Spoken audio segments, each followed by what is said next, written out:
various topics. As you might imagine, by the way, before I answer my own question, is each of these topics can be amplified on, and you're welcome to talk to any of us about it, because not only are we passionate about it, but it also enhances your understanding, so that when you frame it to yourselves, you know, in terms of your own clarity about what Uforia is about, but also in explaining it to others.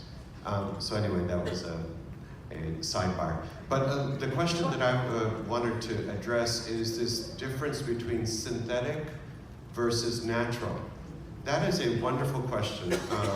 So here's what I want you to really remember about this particular question. When we say synthetic, what we mean in the context of Uforia nutraceutical products is that it is exactly the same as that is found in nature. So here's what happens. See, in nature, you can't isolate large quantities of, I'll just make it up, for example, vitamin B12. I'm not making it up, but it's B12, right? Right? So chemists have figured out how to make it in a lab in extremely large quantities, industrial scales, right? Some of this brilliant work has been done in Europe, in Germany in particular, over the last 30, 40 years. But that particular product, or that compound, is exactly what's found in nature. Alpha-lipoic acid that I mentioned not too long ago, right? In some instances, it's a synthetic product. It's actually, the Germans, again, were the first to make that. But it's exactly the same product, or that compound, I should say, that's found in our bodies.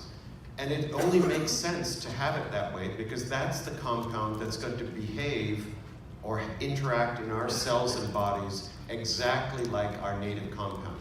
So synthetic, what that means is it's made in a research lab, but it is exactly the same structure and the same biochemical effect as it does, as the native compound does in our body.